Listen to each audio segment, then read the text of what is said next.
साध संगत जी, प्रेम से कहना धन निरंकार जी। एक नई साखी के साथ स्वागत है आप सभी का आपके ही अपने चैनल पर। साध संगत जी, अगर आपकी ज़िंदगी में कोई दुख मुसीबत या परेशानी आ जाए, लेकिन ऐसी परेशानी की हालत में भी आप भगवान पर से अपना विश्वास कम मत कीजिएगा, क्योंकि हो सकता है कि भगवान आपकी परीक्षा ले रहे हो। इसीलिए किसी भी हालत में अपना विश्वास भगवान पर से कम ना करें। आज की साखी का विषय यही है, तो चलिए सुनते हैं आज की ये साखी। साध संगत जी, बहुत पुरानी बात है। महाभारत युद्ध की समाप्ति के बाद अर्जुन को वहम हो गया कि वो भगवान श्री कृष्ण जी के सर्वश्रेष्ठ भक्त हैं।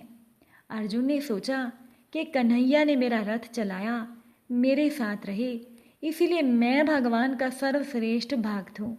अब अर्जुन को क्या पता था कि वो तो केवल भगवान के धर्म की स्थापना का जरिया थे। फिर भगवान ने अर्जुन के घमंड को तोड़ने के लिए, उसे एक परीक्षा का गवाह बनाने के लिए उन्हें अपने साथ ले लिया। भगवान श्री कृष्ण जी ने और अर्जुन ने जोगियों का वेश बनाया और वन से एक शेर को पकड़ा और वो पहुंच जाते हैं भगवान विष्णु के परम भक्त राजा मोरध्वज के द्वार पर। राजा मोरध्वज बहुत ही दानी और आव भगत वाले थे। अपने दर पर आए हुए किसी को भी वो खाली हाथ और बिना भोजन के नहीं जाने देते थे। अब दो साधु एक सिंह के साथ द्वार पर आए हैं।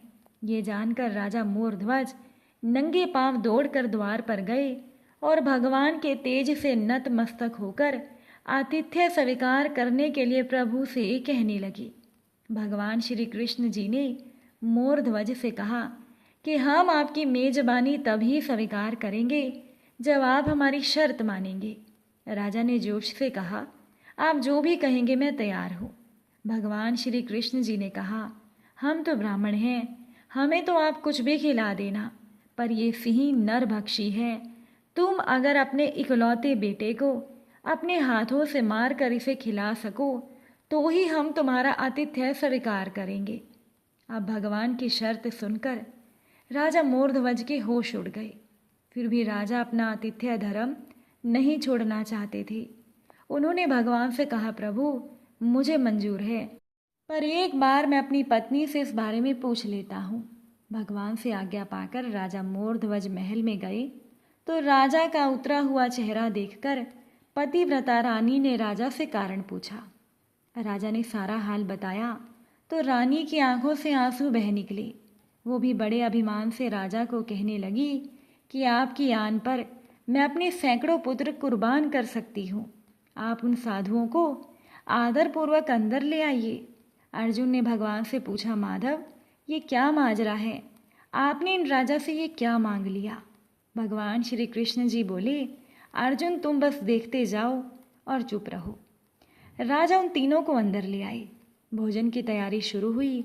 भगवान श्री कृष्ण जी को 56 भोग परोसा गया, पर अर्जुन के गले से भोजन नीचे नहीं उतर रहा था। राजा ने स्वयं जाकर अपने पुत्र को तैयार किया। अब राजा मोरध्वज का पुत्र भी 3 साल का था। उसका नाम था रतन कंवर। वो भी माता पिता का भक्त था। उसने भी हंसते हंसते अपने प्राण दे दिए, परंतु उफ तक ना की। साध संगत जी, राजा रानी ने अपने हाथों में आरी लेकर अपने पुत्र के 2 टुकड़े किए और सिंह को परोस दिया। भगवान ने भोजन ग्रहण किया, पर जब रानी ने अपने पुत्र का आधा शरीर देखा तो रानी की आंखों से आंसू गिर पड़े। भगवान इस बात पर गुस्सा हो गए कि लड़के का एक फाड़ कैसे बच गया। जब भगवान रुष्ट होकर जाने लगे तो राजा रानी उनसे रुकने की मिन्नतें करने लगे। अर्जुन को एहसास हो गया था कि भगवान ने मेरे घमंड को तोड़ने के लिए ही ये सब किया है। अब तो अर्जुन स्वयं ही भगवान के चरणों में गिरकर विनती करने लगा और कहने लगा, प्रभु आपने मेरे झूठे अभिमान को तोड़ दिया है। राजा रानी के बेटे को आपने इनके ही हाथों से मरवा दिया और अब आप रूठ कर जा रहे हो। ये उचित नहीं है प्रभु, मुझे माफ़ करो और भक्त का कल्याण करो। तब केशव ने अर्जुन का घमंड टूटा जानकर रानी से कहा कि वो अपने पुत्र को आवाज दे। रानी ने सोचा कि पुत्र तो मर चुका है, अब इसका क्या मतलब? पर साधुओं की आज्ञा मानकर रानी ने अपने पुत्र रतन कंवर को आवाज दी। कुछ ही पलों में चमत्कार हो गया। मृत रतन कंवर, जिसका शरीर शेर ने खा लिया था, वो हंसते हुए आकर अपनी माँ से लिपट गया। भगवान ने राजा मोरध्वज और उनकी पत्नी को अपने विराट स्वरूप का दर्शन कराया। पूरे दरबार में भगवान श्री कृष्ण की जय जयकार होने लगी। भगवान के दर्शन पाकर और अपनी भक्ति सार्थक जानकर राजा मोरध्वज की आंखें भर आई। वो बुरी तरह से बिलखने लगे। जब भगवान ने उनसे वरदान मांगने को कहा तो राजा रानी दोनों ने कहा, भगवान हमें एक ही वर दो कि अपने भक्त की ऐसी कठोर परीक्षा ना लें जैसी आपने हमारी ली है। तथास्तु कहकर भगवान ने उनको आशीर्वाद दिया और पूरे परिवार को मोक्ष दिया। तो इस तरह से राजा मोरध्वज भगवान के द्वारा ली गई परीक्षा में भी सफल हुए। एक बार बनारस में एक बड़े धनवान सेठ रहते थे। वो सेठ जी भगवान विष्णु के परम भक्त थे और हमेशा सच बोला करते थे। एक बार जब भगवान सेठ जी की प्रशंसा कर रहे थे तो माँ लक्ष्मी ने कहा, स्वामी आप सेठ की इतनी प्रशंसा क्यों करते हैं? क्यों ना आज उसकी परीक्षा ली जाए ताकि ये पता लग जाए कि वो सेठ प्रशंसा के लायक है या नहीं। भगवान विष्णु ने कहा, ठीक है, अभी सेठ गहरी निद्रा में है, आप उनके स्वप्न में जाएं और उनकी परीक्षा लें। अगले ही पल सेठ को एक स्वप्न आया। स्वप्न में लक्ष्मी जी सेठ के सामने आई और बोली, हे मनुष्य, मैं लक्ष्मी हूँ। सेठ जी को अपनी आंखों पर यकीन नहीं हुआ। वो बोले, हे माता, आपके साक्षात दर्शन पाकर मेरा जीवन धन्य हो गया। बताइए मैं आपकी क्या सेवा कर सकता हूँ? माँ लक्ष्मी ने कहा, कुछ नहीं, मैं तो केवल तुमसे इतना कहने आई हूँ कि मेरा स्वभाव चंचल है और कई वर्षों से मैं तुम्हारे भवन में निवास करते हुए ऊब चुकी हूँ। अब मैं यहाँ से जा रही हूँ। सेठ जी बोले, माँ, मेरा आपसे निवेदन है कि आप यहीं रहें, किंतु अगर आपको यहाँ अच्छा नहीं लग रहा तो मैं आपको कैसे रोक सकता हूँ? आप अपनी इच्छा अनुसार जहाँ चाहे जा सकती हैं। माँ लक्ष्मी सेठ के घर से चली गई। थोड़ी देर के बाद माँ लक्ष्मी रूप बदलकर पुनः सेठ के स्वप्न में यश के रूप में आई और बोली, सेठ क्या तुम मुझे पहचान रहे हो? सेठ जी ने कहा, नहीं महोदय, मैंने आपको नहीं पहचाना। यश ने कहा, मैं यश हूँ, मैं ही तेरी कीर्ति और प्रसिद्धि का कारण हूँ। अब मैं तुम्हारे साथ नहीं रहना चाहता, क्योंकि माँ लक्ष्मी यहाँ से चली गई तो मेरा भी यहाँ कोई काम नहीं। सेठ जी ने कहा, ठीक है, अगर आप भी जाना चाहते हैं तो यही सही। सेठ जी अभी स्वप्न में ही थे कि उन्होंने देखा कि वो दरिद्र हो गए हैं। धीरे धीरे उनके सारे रिश्तेदार और मित्र भी उनसे दूर हो गए हैं। यहाँ तक कि जो लोग उनका गुणगान किया करते थे वो भी उनकी बुराई कर रहे थे। कुछ और समय बीतने पर माँ लक्ष्मी ने धर्म का रूप धारण किया और सेठ के स्वप्न में आई और बोली, मैं धर्म हूँ। माँ लक्ष्मी और यश के यहाँ से जाने के बाद मैं भी तुम्हारा साथ नहीं दे सकता, मैं जा रहा हूँ। सेठ जी ने जवाब दिया, जैसी आपकी इच्छा। धर्म भी वहाँ से चला गया।